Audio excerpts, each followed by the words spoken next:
The Zone Coverage Podcast Network. They may be drinkers, Robin, but they're also human beings.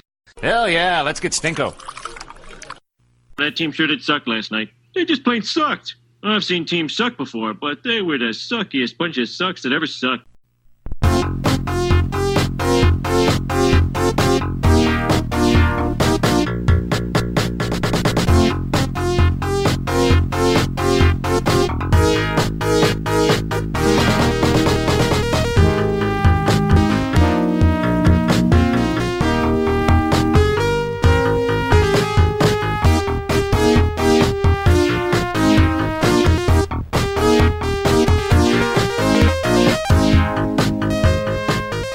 Welcome, Giles and the Goalie Podcast. I am your host, Giles Farrell. Across the way there is Ben Remington. Hello. I got the introductions right out of the way this week. That's good. Didn't take 5 minutes to get through those this time. Now people will know who we are. Right. They didn't already. This is the Giles and the Goalie Podcast. The only podcast locally here that has been a staunch defender of Jason Zucker all week. I don't know about the only. There's other smart podcasts out there. That's fair. I think our friends at 10K Rinks probably smart enough. Yeah, probably. We're going to get to that in a minute, but first, Ben, I want to tell the listeners, I want to enlighten the listeners how my 30th birthday went this last week. So Thursday I did celebrate my 30th birthday, and after working like an adult now that I am, I got some friends together. We went out, we had some beers, and we centered it around the Chiefs game that was being played on Thursday Night Football. So myself and you, Roz, and Frank all were decked out in our Patrick Mahomes gear because, well, he's awesome. Right. And so here's a summary of everything that happened on Thursday night as we celebrated said birthday. Patrick Mahomes hurt. Wild get torched. Jason Zucker makes quote-unquote controversial remarks, Twitter ablaze, and then night goes hazy from that moment on. That was probably a good thing for you. Yeah. I mean, I did enjoy the next day watching Matt Moore torch the Denver Broncos. I did find, fair amount of pleasure in that, but not as much as Mahomes. Right. But yeah, so that was a summary of my 30th birthday, which sporting wise was not great. And yeah, I think the best thing was you had the whole family decked out in Mahomes gear. Yes, I didn't tell you that night, but that was my anniversary present to Roz, actually. Oh, beautiful. I bought Mahomes jerseys for both of us and a Mahomes onesie for the boy. He was on point with his Mahomes onesie because everybody loved it. Yeah, and he slept the entire time. I mean, as you could probably hear right now, that's not a terrible thing. No. I think he stopped crying for the moment right now, but for the moment, give it time. Yeah, we'll get there. So that's a kind of a good segue of crying to get us into our first topic of the week, which is the aforementioned Jason Zucker remarks, which took immense criticism from both local media and national media, which I will say, first of all, I was disappointed in some of the national media that kind of ran with this, kind of given the context and the fact who they were, getting it sourced from, which was Russo, who was the guy who was in the room and heard the quote. and really didn't seem to give it a second thought.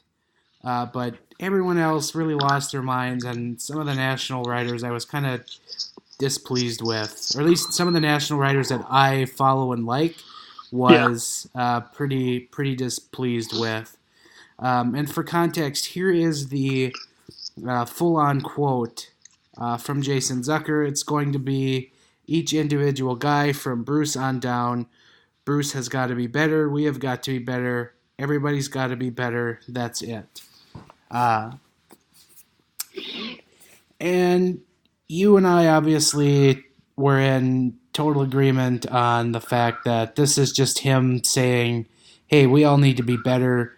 You know, it was just kind of a heat of the moment thing that he name dropped Bruce, for which he ended up having to later apologize. But the fact remains, he said Bruce, and then everyone really seemed to run with that quote, as he seemed to have signaled out Bruce. Right.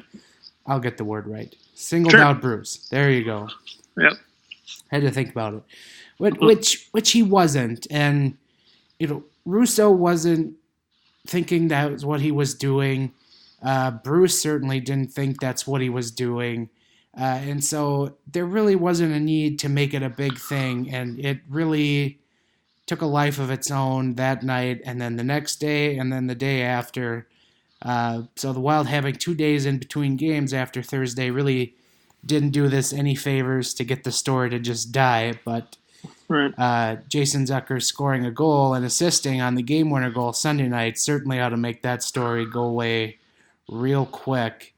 But yeah, this was such a non-story, and the thing that really gets me is if the Wild are 4-3, 3-4, whatever, nobody gives that quote another look. But the fact that they were 1-6 and just getting absolutely outclassed in every facet of the game, just gave people something they needed to, cry wolf about, essentially. And that's what we had. And what a horribly frustrating 2 days to just sit around and go off of it was just a non-story, and I hope that it's put to bed now. It was funny for the entertainment value of just watching Brian Reynolds run around like Kill Bill. But yeah, I'm with you. Brian Reynolds is that guy in like Call of Duty online mode where you see him in the match with you, and he is just that guy that goes like 25-1. Right. He's just mowing everyone down. That's who he was. He went a little nuts. Yeah, so just I don't know, the whole thing, like you said, right off the bat, red flags everywhere as far as it not being a red flag quote. Like the fact that it was off the cuff, and the fact that Russo didn't react to it because he was in the room and knew the context of it. And to me, the fact that he didn't say anything specific about Bruce either. Like, it's not like he came out and said, yeah, Bruce just needs to, start making better decisions with the lineup, or Bruce needs to start, finding out what motivates us better. He literally said, it's everybody. It's Bruce on down. Bruce has to be better. We all have to be better. It's just a natural chain of thinking. If anything, it reaffirms the fact that Jason Zucker sees Bruce as the leader of this team. Because when he talked about everybody, he started with Bruce. And Bruce is at the top, and Bruce is the most important, authority figure on the team. Mm-hmm. If you would have said, Mikko needs to be better, I mean, it's kind of a different conversation, right? Like he's just completely bypassing over Bruce, and he's going straight to only the players, which is apparently what everybody wanted. Everybody wants players to, call each other out, but you can't even mention your coach's name in a press clipping. So it was way more than, the thing that bothers me, and maybe I'm guilty of it with Alex Stalock, even though I think I'm objective. I think that we've been very objective about Stalock. Does it get comical at times on Twitter? Sure. But I don't ever turn it serious and wish ill upon the guy. Right. But anyway, so what this comes down to for some folks is vendettas, and it's just bizarre to me. Like, we know a guy whose life purpose was to get Chuck Fletcher fired, right? And it, to the point where that's all that they focused on. And then now we have, someone who their focus of everything they do in media is to get Jason Zucker traded. And it's like, why? Why do you expend so much energy to, do something that you think is going to help for some really convoluted reasons, first of all? But it makes you take that person and their goals so much less seriously when it's like it seems like it's a personal thing at this point. Like, when you have such a hatred for a specific player and you really can't quantify why, it really kind of just comes off as like some bizarre anger, bitterness, jealousy. I don't know, but it just comes off as completely, nonsensical, which it really was. And then that's what we're dealing with here. And that's kind of what was at the root of all of this. And the other thing to point out is this did follow a players only meeting, right? Which, the Wild had to have just a mere couple of weeks into the season, which, sound the alarms, but that's not a good sign. So my other point is with Zucker and Bruce is I tweeted this out the other day kind of as my personal thoughts. I kind of let, I just kind of sat from afar and let everyone, kill each other on social media about it, essentially. Or essentially I just watched, Reynolds just mow everyone down. Just go after anybody. Right. And my thought was, if I made a ranking of players on the team who would single out Bruce in a quote like that and meant it to be an attack at Bruce, Jason Zucker is, for me, pretty far down the list. Yeah. And if you remember when Bruce was first hired, Jason Zucker wasn't a solid top six winger. He was still trying to find his place on this team, and we were wondering maybe there isn't a place for him on this team. Bruce came in here, told him, hey, you're a great player. You have the skills to be, a great goal scorer in this league. And since then, we've seen Jason Zucker take off, become a 30-plus goal scorer in a season, and now he is consistently getting 20, 25 goals in a season as a top six winger on the Minnesota Wild. Right. And he would be one of the very last people I would ever see to go at Bruce because of just what he's done for Zucker's career. Right. If you bring in a different coach, not Bruce Boudreau, the Jason Zucker career story takes an entirely different path. Right, it could take an entirely different path than what we've seen here. But he was getting healthy scratched under Mike Yeo. Correct. And Zucker got a big 5-year contract from the Wild just last offseason in 2018. And, we've talked about the tumultuous year he had last year as being traded almost roughly 73 times. Right. And so it really it would have to be a lot for me to take something Zucker said about Bruce as an attack on Bruce. And then we had to have the apology essentially in the story on Saturday, because that was just probably a PR move that was just, hey, let's just say, you guys apologized and hopefully the story will die, come Monday. Yeah. Especially since you've got the Vikings on Sunday, so it's probably going to get buried in sports talk around this town anyway, which is absolutely fair. So the Vikings are good for one thing. Yes, it is burying any other kind of news. Mm-hmm. Like, Minnesota United are about to play a playoff game, and I've barely seen anything of it. Anyway, Right. because the Vikings are at the front of everything, which, that's a topic for another day. But so the point of all this is this was such a non-story that just took off because you have a team that is losing badly, and we had to grasp at something here to make some headlines, get some clicks. And now hopefully the story will die and we will all look back on the 2019 Jason Zucker controversy with nothing but anger. Yeah, hopefully we don't remember it at any point going forward. Yeah. So do you have any final thoughts on that story? Because I think I aired everything out.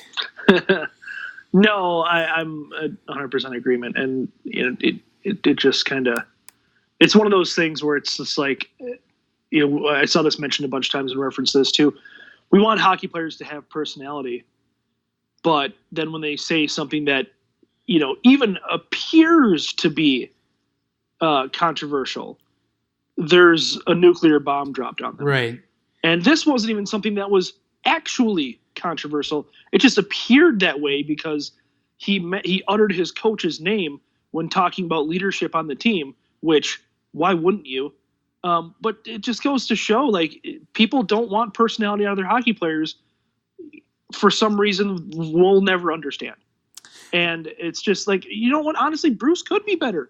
And I think Bruce, if I'm Bruce, that's the thing that I start my first press conference with, is that, I need to be better. There's things that I need to do to find the buttons to push to motivate. And, maybe Matt freaking Dumba needs to be on the number one power play unit. I don't know, just a thought. You can't say that Bruce can't be better. Like that shouldn't be beyond reproach. I understand that you don't want players throwing their coaches under the bus like that. But, when he says that everyone needs to be better and he includes the coach in that, and you're a 1-6 team at that point, I think that's absolutely fair. Evolving Wild jokingly called Jason Zucker noted rabble-rouser this evening. And then after the game tonight, in which, as I mentioned, Zucker had a goal and an assist, he said, was asked if it was extra motivation. He said, I think we said enough. It was good. That coming from, of course, Michael Russo, the czar of Minnesota Wild quotables. Right. So that can do that. Hey, you mentioned the Wild's number one power play. It doesn't include Matt Dumba, which, speaking of Bruce being better, that's kind of a major, what are you doing? Yeah, I don't. Yeah. I don't know. Like, you've got a guy who's, maybe at this point, maybe the most dynamic scorer on the team, and he happens to be a defenseman. And it seems like he's gotten results on the power play when he's been given a chance, and he's not in your number one power play unit. And don't get me wrong, I love Jared Spurgeon, and I think that Jared Spurgeon deserves to be on a power play unit as well. But Jared Spurgeon isn't a weapon on the power play. He's more of a really good facilitator. Yeah, he's more of a good tactician. Yeah, and I mean, honestly, it's a power play. You don't have to – you can put them both out there just because you're going to set up Dumba in that Ovechkin spot looking for one-timers over in the face-off circle. You can have two right-handed defensemen on a power play if you really, really want to have Jared Spurgeon in your top power play. Makes it kind of silly to have Ryan Suter out there as well because you've got three defensemen on the power play, which is probably the wrong direction. Right. But I don't understand it. I don't understand why, why you're keeping the Ferrari in the garage. I don't get it. This is something that we can really say is a fair criticism of Bruce in that as the league really in the last year, 2 years, teams have really shifted to 4 forwards and 1 defenseman on their power play just to try and maximize more scoring. Bruce has kept the Wild with 3 forwards and 2 defensemen, in which it's certainly bold, but if I'm Bruce and you're looking for ways to get better, maybe this would be a way that you can get better, because the Wild have on the season 3 power play goals. They have 4 now. They had one tonight. 3 from Jason Zucker. All 3 of his goals on the season have been at the power play. 1 from Zach Parise. That is all they are at in the power play, and I'm not sure what they're at after tonight, but coming into the game Sunday night, their power play was just sitting at 12%. And so maybe I look at shaking it up and trying the 4 forwards, 1 defenseman approach, but I also can see the argument the other way for him in keeping it at 3 and 2, because the Wild don't exactly have great scoring forwards right now, and the defensemen they do have, Dumba, Suter, Spurgeon, and Brad Hunt, power play specialist, these guys can provide good offense even on the power play. So there's definitely an argument each way, but maybe there is a time when Bruce just has to look and give it a shot and see what happens. He loves to juggle line combinations. I'm genuinely surprised he hasn't tried juggling this way yet. Yeah, no, I'm yeah, I mean, it's obviously not working. And we can get into this later, but as much as this team would love to go out there and win a bunch of 2-1 games or 3-2 games or whatever, that's just not the case. And you need goals at the rate that they're giving up goals. You need goals, and more Matt Dumba is how you get more goals. And I think it's that simple. Yeah, more Matt Dumba. And imagine saying that out loud 2 years ago into a social media platform. You are going to get. Yeah, that's true. That was the thing. You and I were, and we were Tony getting crucified and for it. You and myself and a couple other learned Wild scribes, and we were tarred and feathered for saying such things. And that's the most perplexing thing. I can't believe we're still having to say it. Yeah, no, Matt Dumba, more time, please. And on the power play, and I know his play this season has been a little sloppy at 5-on-5, but I think there's got to be a little rust there for him. Oh yeah, he missed half a season. Kind of an underlying thing of not playing since mid-December last year, after that injury. That's a lot of time to not play. When you go from December essentially till September, that's 9 months. That's a long time to not play. Yep. And he really couldn't do much with, anything upper body related in that time. So that's a lot. So I give him a little bit more of the benefit of the doubt just because of that. And yeah, we're ardent Dumba defenders on this podcast, so we will scratch and claw for any excuse we possibly can. And actually, coming into this game, you might not believe this, before tonight, Matt Dumba was the Wild leader in average time on ice. Oh. Edging out Suter by 2 seconds. That's great, and that's good. It just, the whole power play thing still baffles me. Yeah. But, more Dumba. The Wild have never had an issue throwing a defenseman out there for 30 minutes a night. So, maybe try it with Dumba now. But no kidding. You mentioned goaltending. The Wild need goals to win these games, but goaltending they are also not getting. And this is something I actually wrote about this week at Zone Coverage, and that Devan Dubnyk is not good by any stretch of the imagination, and it's really become a concern. And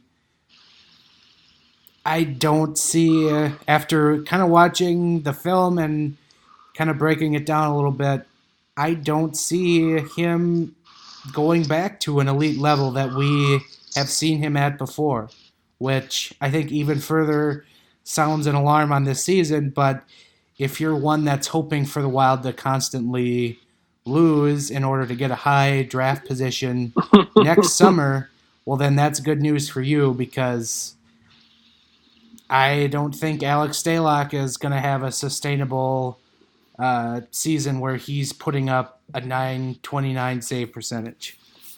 Yeah, no. And tonight was kind of more the same from Dubnyk. Even though they won, hey, he got his first win of the season, hooray! But a couple of goals that you might have wanted to have back, or a couple of goals that maybe he could have had. And yeah, I'm with you. I think that's just going to kind of be the story for the season. And as good as the Wild are defensively, Dubnyk just isn't bailing them out when they're not.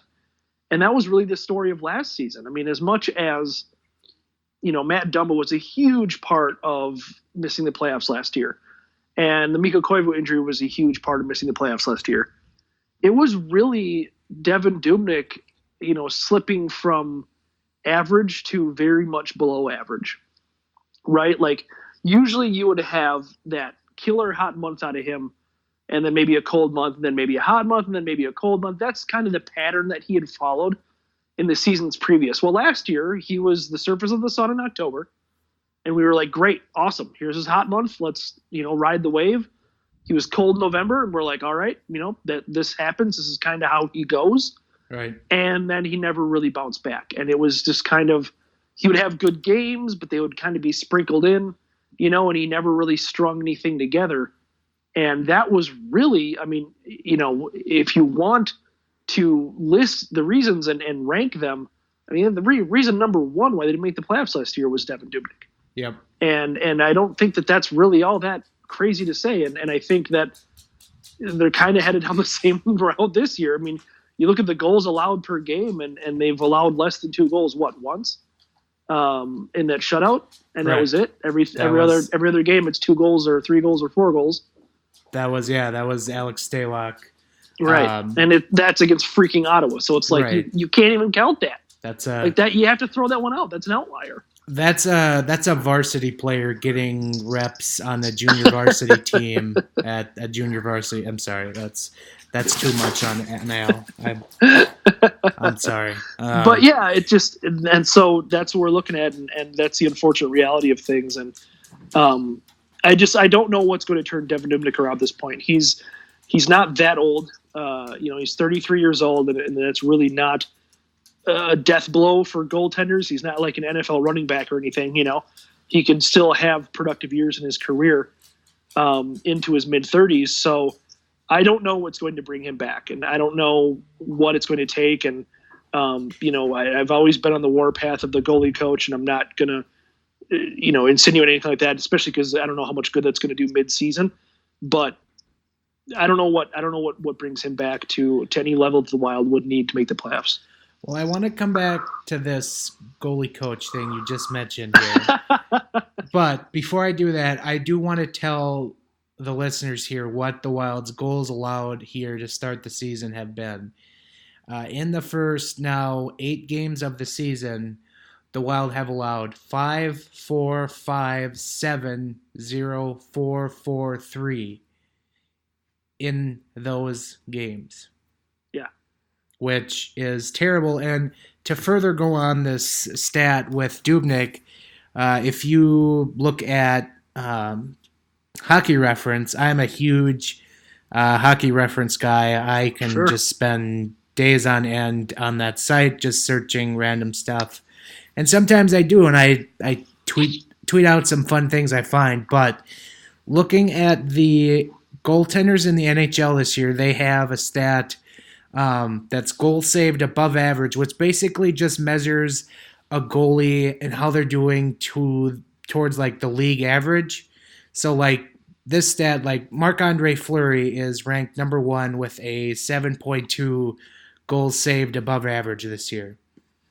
Out of the 59 goaltenders in the NHL that have qualified for this stat this season, Devan Dubnyk ranks 57th, only besting Braden Holtby and John Quick. And Devan Dubnyk's goal saved above average is negative 6.2. So he's allowed 6 more goals than an average goaltender given the same defense in front of him. Right. And the Wild defense typically is good. Yeah. They not necessarily have been this year to start the year, which obviously there's some room for improvement there. But when your goaltender is third worst in the NHL in goals saved above average, that is a major red flag. And speaking of the goalie coach, which you love to beat like a dead horse, but you do have fair points. Number 3 on the list in the NHL with a 6.4 goals saved above average is Arizona Coyotes goaltender Darcy Kuemper. Yeah. Who's posting a pedestrian .949 save percentage in 5 starts this year. Yeah. Yeah, I've never been the fire that guy kind of person. I defended Mike Yeo basically up until the last minute. I defended Chuck Fletcher basically up until the last minute. Same. I'll do the same with Bruce Boudreau. And I think in the nicest way possible, because I do appreciate everything Bob Mason has done for this franchise. I don't think he's a bad coach. I just think that he's been here for 20 years. And I think that, that shelf life argument that you hear sometimes, you heard it with Yo, you'll probably hear it with Boudreau, honestly. Yeah. How does the same logic not apply to just like assistant coaches and goalie coaches? Right. It should. And I think Darcy Kuemper is becoming exhibit 1A of maybe why the Wild need kind of a change in just a different voice. Somebody to come in, maybe give a few different tips and, hey, something technically that gets fixed with Devan Dubnyk, and he's back to at least being league average, which, is a huge step up at this point. Yeah, I think just another set of eyes. And we deal with this in the professional world. I get sent to other branches for my business to be a second set of eyes, to give my opinion on things because I've seen how things work in other places, and I can give, an expert opinion.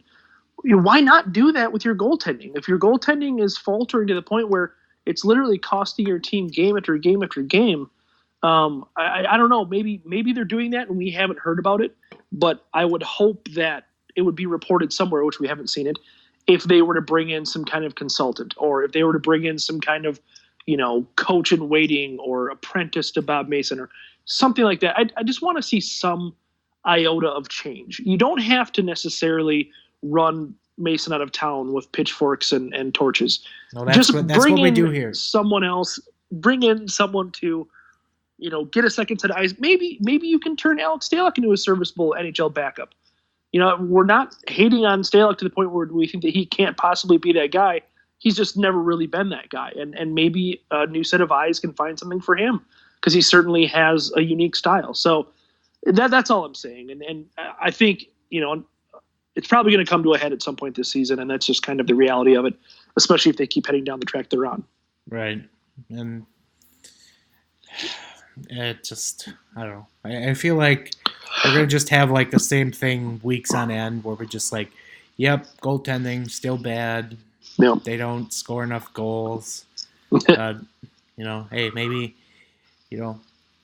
maybe next week will be better and we'll have something, a little bit more uplifting to talk about. But right now it's not great. And another kind of not great thing that I noted was Eric Staal has just gotten off to an absolutely horrific start to his season.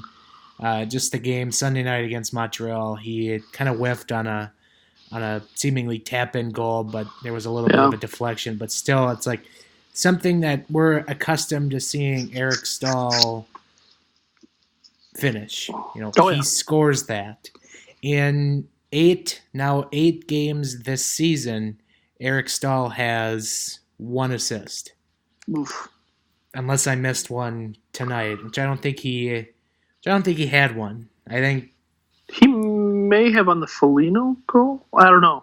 But anyway, the 1 assist or 2 assists, the point stands that that's absolutely not good enough for for what this team needs, and they need scoring. And yeah, Staal did have an assist on the Foligno goal. You were right. Yeah, that's so what I thought. Eight games and 2 points and no goals is just bad. And something I thought about today is we love to remember fondly the Paul Fenton trades that he made while he was in town. We don't really speak about the one that he didn't make, which was at the trade deadline. He had a first-round pick plus a prospect, I believe, for Eric Staal. Yeah. And instead, he has the handshake agreement that, hey, we won't trade you by the deadline, then after the deadline, we'll give you this extension. Yeah. And just imagine, like, it was blatantly obvious Eric Staal wanted to stay here, and say he got traded just for the remainder of that season. Right. I still think there's a decent chance, like, he comes back and he re-signs here anyway. Yeah. Which, not... It just would have been fine for the interim because the Wild have a lot to figure out at center. So he would have been a good stopgap for just 2 years. Anyway, so you trade him, you get that draft pick and a prospect, and then you add another first-round pick into your depleted prospect pool. Right. It just cries of such a huge opportunity missed, and we really don't talk about that at all. No, you're right. And did Boston end up trading that pick? I genuinely can't remember. I don't remember if they did or not. I'm trying to look it up. I think it's just a lack of creativity. Like, you don't see rental players very often anymore. Like, true rentals where, Staal is going to that team for the end of the season, end of his contract, and with the intent of re-signing here because he likes it here. And maybe they approached him with that idea and he didn't want to. We don't really know. But, I mean, you would have loved to have seen it, obviously. Like, and I maybe get why Paul Fenton would not want to get rid of Staal because you're so thin at center, and he was productive up to that point, I understand wanting to keep him around long term, but it lacks creativity. And I think if you're going to take a team like the Wild with the assets that they have, not much, and the flexibility they have, not much, and you're going to do something special with them, i.e. turn them into a cup contender, you have to think outside the box a little bit. And that's one of those kind of things, like, you can't make a handshake agreement with Staal saying you'll re-sign him, and there is the risk of losing him, absolutely. But yeah, you deal him to Boston and then full court press him again in late June when you're quote unquote not supposed to talk to players about term and money or whatever. And to say, hey, we told you when we dealt you that we would love to have you back, and we absolutely meant that. And here's a pile of cash and whatever. And that's what you do. And that's how you handle that situation. And that would have been a very creative solution, and you could have had your cake and eaten it too. And, here we are with Staal, and he's dinged up. So you feel bad, kind of ripping on the guy. And, I'm sure there's people insinuating that he's cooked, that his career is over and whatnot. But he's obviously playing through an injury, and that's been reported. And, those kind of things aren't small. They usually do sap a guy's production for any given amount of time. Like, at this point, the Wild are 2-6, and Staal obviously is playing through some kind of injury. Why don't you just get it fixed? Like, it can't get much worse than what we've seen so far, and obviously we're not getting any kind of output from Eric Staal. It's not like he's scoring, 3 goals and 3 assists and still playing banged up. It's such a turn of, how you think about it. If, he's still scoring and he's banged up, then, fine, deal with it. But now you're in a position where it's so obvious that he's playing through something. Do you just consider, sitting him down and getting whatever he needs done to get that fixed and just figuring it out? Because you really can't do any worse than where this team is at. They are literally in the bottom of the NHL standings. The Ottawa Senators are better than the Minnesota Wild at this juncture right now. Yeah, I'm with you. And it's really hard to throw in the towel, and we don't know exactly what the extent of the injury is and what kind of timetable we're looking at. But unless it's a season-ending surgery, which if it was that severe, you wouldn't think he'd be playing through it, right? Right. Like, unless it's something that's season-ending, why not fix it now? I mean, your best shot is to kind of weather the storm right now. I mean, you're getting nothing out of him anyway. So what's the difference? And sure, Jules Eriksson Ek is hurt right now, and you're a little thin at center. I get it. But, I don't think he's going to be out for a super long time. So whenever he's back, why doesn't it make sense at that point to have Staal go into the knife if it's only going to be, let's say a 2 or 3 month recovery? When you're also giving somebody else a chance to show you what they have. Yeah. Like, say Staal is out for a couple of months, like you're giving Jules Eriksson Ek a chance to, show you what he maybe can give you. You're giving, maybe a Luke Cunnin or Ryan Donato a chance at center in a prominent center spot and saying, okay, show me what you got.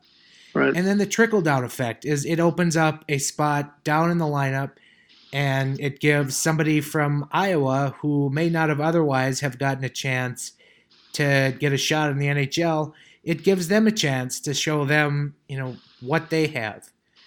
I can think of a couple of players in Iowa very deserving of a shot in the NHL. Yeah. The Iowa Wild's all-time leading point scorer, Sam Annis, comes to mind. He still has not donned a Wild sweater yet, has he? No, he has. They've never even looked at him. That's so. I don't know. I would love to hear the rationale for that. Nico Sturm. We forget he's down there in Iowa. He was one of the last cuts on the team in training camp. Yeah. We saw Jerry Mayhew get a chance this week, and he scored a goal against Toronto. Right. Jerry Mayhew has been a great player for the Iowa Wild the last couple of years. Great catalyst on their top line. You give other people chances, just from that trickle-down effect. I don't see, the negatives from that. It literally can't get much worse than where this team is at, and I can't believe we're saying that on, October 20th, that it can't get much worse than this, but... Pack it in. It's not even Halloween yet. Like, especially for a new GM like Bill Guerin, wouldn't you want to maybe see what a couple of these guys in Iowa can give you in Minnesota? Oh, for sure. And this is a point Russo's really beaten into the ground the last couple of years, is that the Wild need to develop guys they can plug into the bottom of the lineup through the draft and the minor leagues and not sign NHL veterans to multi-year contracts at a couple of $1 million to be on their fourth line. Right. So giving guys from Iowa a chance, it works because you're essentially paying these guys like league minimum. So yeah. It's a very minimal cap hit. Yeah. So I don't know. That's just me. I'm sure, people out there want maybe differently, or, I'm sure Eric Staal doesn't want to, have to sit out a couple of weeks, especially this early in the year when he certainly wants to get the season turned around, but I just don't know. I don't know how you can turn it around with everything that's not clicking right now. They won tonight 4-3 against Montreal, but I just don't know. I still see a lot of negatives that you just can't overcome.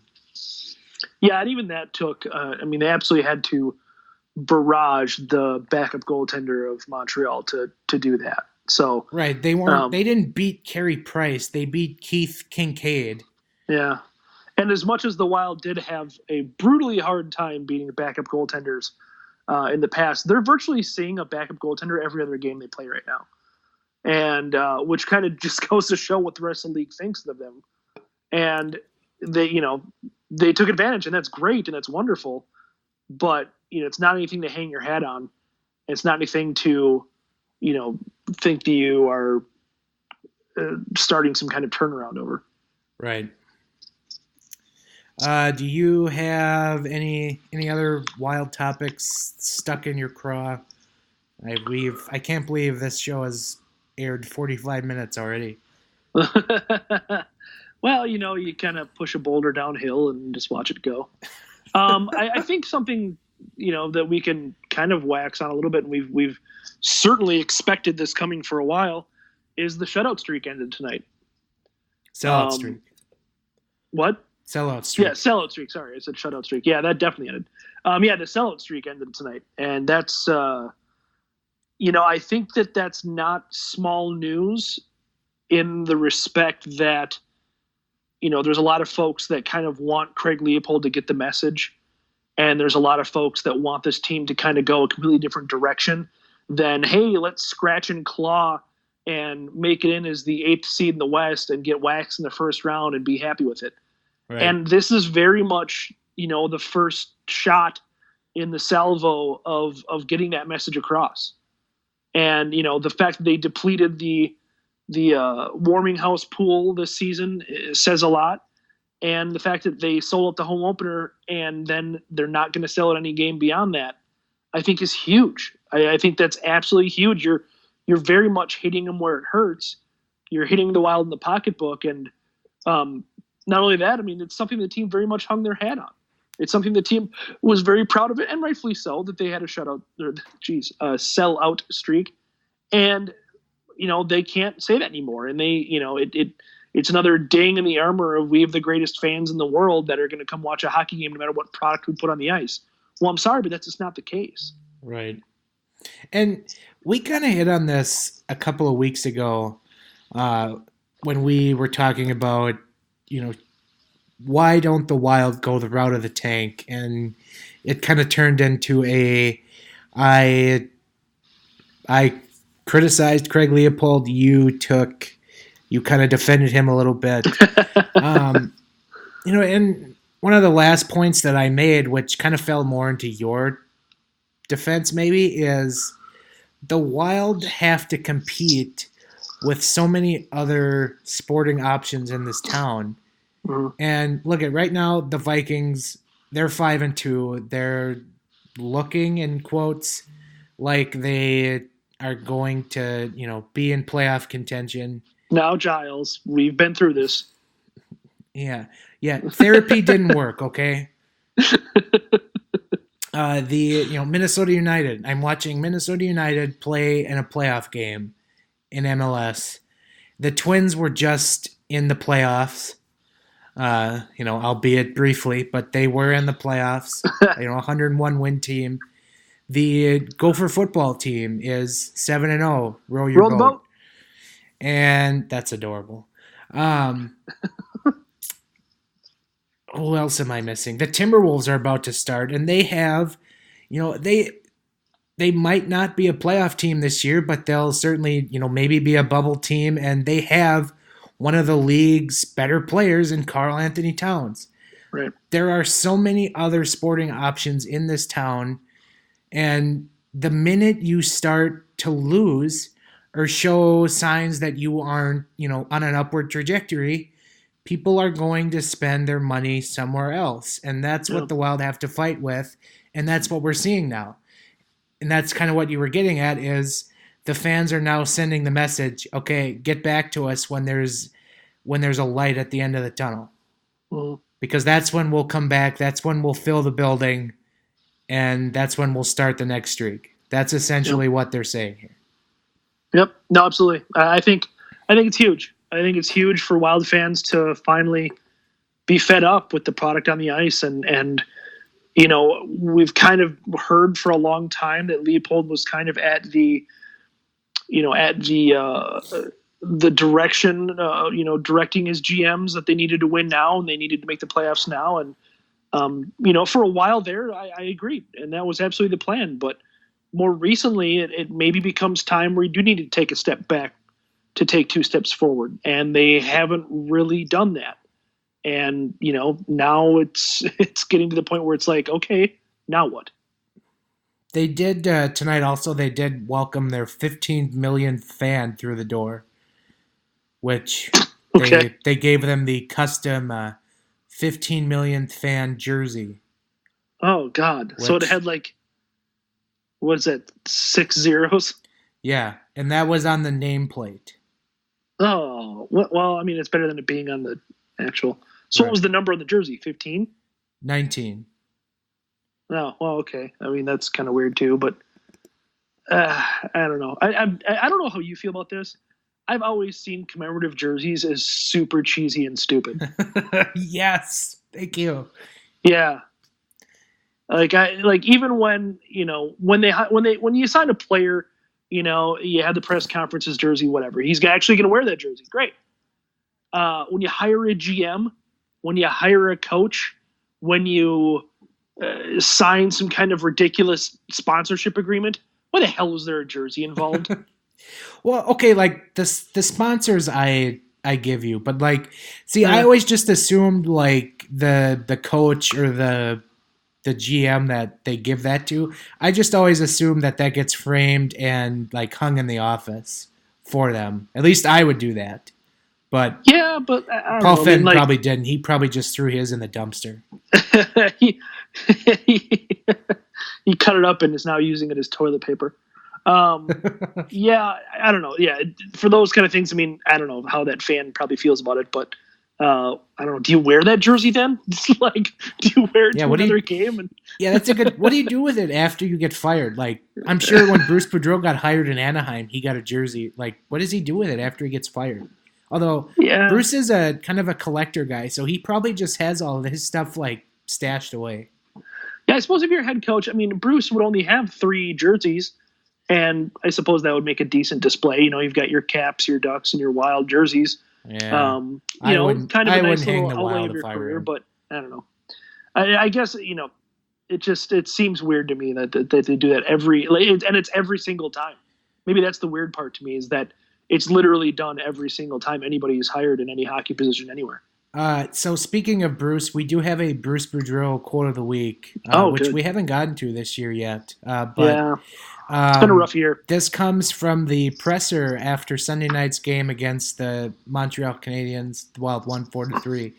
Boudreau ended his presser by making fun of Wild.com scribe Dan Meyer's shirt. He said he must have been laughing, but it says, "Sorry, I haven't laughed in 3 weeks." So this must be a pretty egregious shirt that Dan's got, and I'm trying to find a photo of it. Shirt? I'm trying to see if Russo will send out a photo of this shirt to the world, because I want to know how bad this is. If Bruce notes it, that's got to be pretty bad. So that's your Boudreau quote of the week, and kind of makes light of the fact that it's been a pretty rough 3 weeks for him. And I tweeted this out the other night. I genuinely feel for Bruce Boudreau, and he does not deserve this season one iota. And that was a pretty well-off tweet, if I may add. But it's hard to hate this guy. It really is. The playoff losses and junk, that's still there, but he's such a lovable person. And then you add in the fact that the last 2 times the Wild have visited Toronto, his mom has attended the game, and she is seemingly 10 times more entertaining than Bruce is, which says a lot. He is also wonderful. So you really feel for a guy like Bruce, who's won at every level of hockey that he's played or coached at, except the NHL level. And you really hate to see this be, potentially the last team that he coaches. Right. Although I'm sure once his time with the Wild ends, some team is going to give him a call. Yeah. I mean, if it's this season especially, yeah. I think he still does have some coaching left in him, and he did say this was his last stop, and I do believe that he meant that, but it's really tough to tell how those things are going to go. I forget. I heard this. Must have been on one of the podcasts I was listening to, or maybe it was like Sirius Radio. But Bruce Boudreau, Toronto native, he has previous ties to the Maple Leafs. Maybe Toronto might be his last stop if Mike Babcock can't get the Maple Leafs through. Because Mike Babcock is quietly now jumping into the hot seat because the Maple Leafs just lose and lose and lose in the first round now. They're like the Minnesota Wild of the last 7 years, but with much more talent. So that was an interesting thought that I hadn't thought of, and that certainly would be a nice, kind of way to wrap the career if Bruce ends up going to Toronto and he gets them to the Stanley Cup. Although it would be a major pain because Toronto fans would be just off the charts ridiculous. But I deal with it because it's Bruce. So yeah, a daydream. Him him coaching the Leafs would be very interesting. It's almost got to be like a dream come true for him. You talk about expectations, and my God. Bruce has always had expectations everywhere he's coached. Washington, Anaheim, Minnesota. Expectations have been high. No, I know. That's what I'm saying. Like, he's really out of the frying pan and into the fire. I mean, that's not an easy job to take, and I'm sure he's always kind of one that's up for the challenge. But, man, knowing the Leafs and their fans, just oof. I mean, that's no thanks. Don't wish that on anyone, but Bruce is good enough with dealing with the media that True. I think he would do okay there. So that's my thought. But do you have anything else to add in this show, or just about to our mark? Well, so I just came across this on Twitter. I thought I had heard this during the game, but I didn't want to believe it. And they're back to the "Let's Go Wild" chant. Yeah, our celebration last week was very short-lived. One game. You tried it one game. Like there's some stick-to-itness that is just missing there. No, you're not wrong. So I don't know. Well, more to come on this. We'll see. I might actually be going to a game this week. We'll see. But show 'em how it's done. I'm really, really hoping that that's not the case. Show them how it's done. Yep. You lead the way. I guess I'm going to have to. I mean, it's required at this point. We played Celebration. I added in Celebration last week. This isn't dying yet. It's not going to be one and done. I'm so angry if it is. Yeah. All right. We'll end on that terrible note. So, that can do it for us this week. Thank you for listening. Again, if you listen via iTunes, please leave us a rating. It props us up in the lovely iTunes algorithms, which always helps. Again, zonecoverage.com/subscribe. GATG20 is the code you use. Gets you $5 off a year's subscription, which would just cost you $20, which helps support the production of this otherwise fine podcast, so that you don't have to listen to crying babies, walking dogs, and the like during these shows. iTunes, SoundCloud, YouTube, iHeartRadio, Spotify, Google Play is where you can find this podcast at, and also zonecoverage.com wild. All our podcasts are there, along with the written content that myself and new contributor Joe Booley are putting out for you on a weekly basis. And then if you dig Gopher coverage, I will be delving into that starting next month once I finally remembered to keep my schedule clear for Gopher home games. So I will start diving into Gopher hockey coverage. If you're not a fan of Gopher hockey, stay the hell out of my mentions. I don't care for how bad they are right now. So, yeah, that will do it for us and our Minnesota goodbye. So we will chat with you again next week. Later.